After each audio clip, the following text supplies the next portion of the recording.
Hello everyone, welcome to my channel, Lorene HD. If you clicked on this video, chances are it's one of those days or hours where your herpes is making you see the glass half empty or preventing you from seeing it half full, and you could use a bit of motivation from anyone who's got some spare.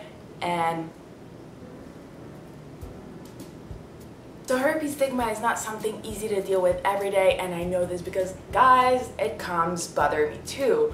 No matter how open and vocal and optimistic I am about my herpes status, sometimes for no reason at all, it comes bother me and I start questioning it all. So I thought I would share with you my crisis management plan for when I feel like things, or better, thoughts are getting out of control. This is not supposed to be a breakthrough approach, quite the contrary. It should feel like a reminder, and it's a good thing because it means that you guys already have all the tools that you need. It's just that right now it's not in the front burner, and so that's exactly what we're gonna do right now, from back burner to front burner.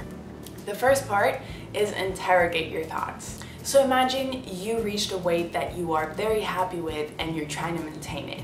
Yet multiple times a day there's a little craving that will creep in your stomach, and you have to understand if this is like actual real hunger, if it's boredom, stress, gluttony, or other reasons. Same with your sad herpes thought.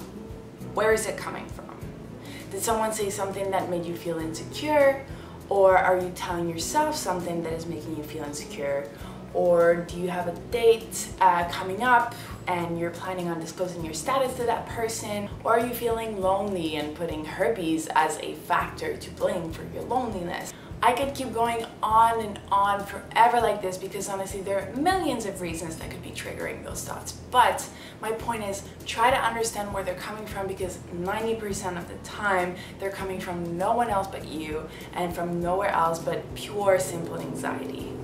And this is actually important because it puts you in control of what you want to do with it.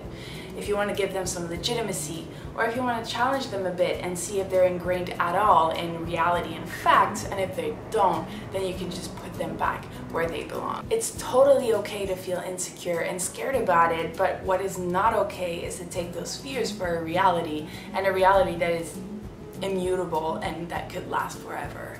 The second one is think positively. So being negative won't do anything for you except making you feel worse, and you probably are at your worst when you're feeling at your worst. So I'm getting very motivational right now, but it is actually very true. If you want to feel better, start by thinking better and more positively. Remind yourself of all the great things you've accomplished, of all the people that love you, and of everything that has yet to come.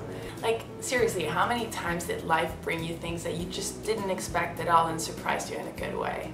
If these sad herpes thoughts came from a rejection, well, I'm not teaching you anything by telling you that we can't click with everyone and everyone can't click with us. Like, sometimes there's no physical attraction, sometimes it's a difference in personalities and values, sometimes we bring a lot of baggage to the relationship.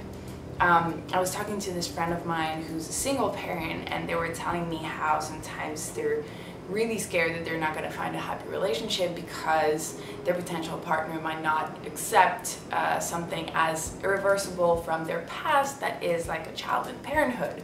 So it made me think, wow, like, kids and STDs are two very different outcomes of sex, yet according to the situation they can represent things from your past that makes getting back into dating more challenging for you.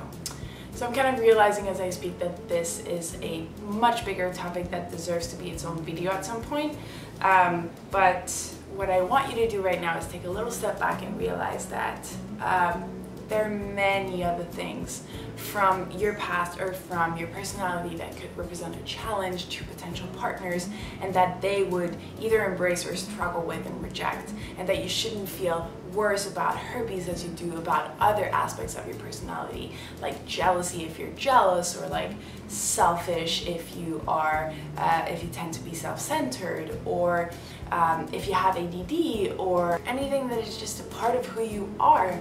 Take it on a case-to-case basis. It's not because it didn't work once that it won't ever work. Everybody's different. Everybody's willing to put up with different things. That is life. That is love. End of the story. And the third and last phase is ignore your dark thoughts. So bringing back the analogy of the diet, when you're trying to lose weight, a lot of focus is put on what you eat, like, salads and veggies and proteins. But the underlying assumption here is that you are not going to pig out on like fat and rich food after you ate those healthy foods, right? Because losing weight has more to do with what you don't eat rather than what you do eat. But brands will not tell you that because no one ever made money by telling people not to buy their products, right? So what's my point? My point is, if you're at a time where you're weakened by your sad herpes thoughts and you're trying to get back on track, it is as much about thinking positively as it is about not thinking negatively, because otherwise you fuck up the consistency that is necessary to get to long-lasting result. So how do you do that? 2 words: distract yourself. Go to a gym class, go for a run, hang out with a friend, go to the movies, cook, anything that will take your mind off of its weaving process. You don't always have the strength to domesticate and tame your thoughts, but the one thing that your head cannot resist is a more attractive thought than the previous one. So I guess that's literally what the definition of distraction is. So to sum it up, 1, interrogate your thoughts and find out if they're coming from insecurities or reality. 2, think positively and think about herpes as one of the aspects that makes you, you, and that a potential partner may embrace or reject like other tons of things from your personality. And 3, ignore your dark thoughts. Put yourself or create a situation where there's going to be a more attractive thought than your sad herpes thought and let your brain do the work. If you're looking for more ways to deal with unhappy thoughts, I have put 2 links as food for thoughts. No! God, please, no! No! No!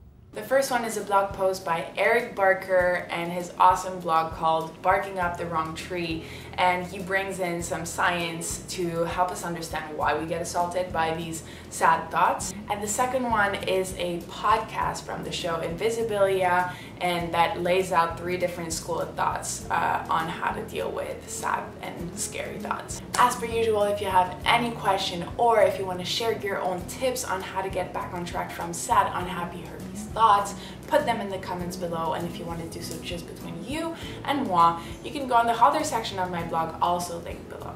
That's it. Thanks for watching. I'll see you super soon. Ciao.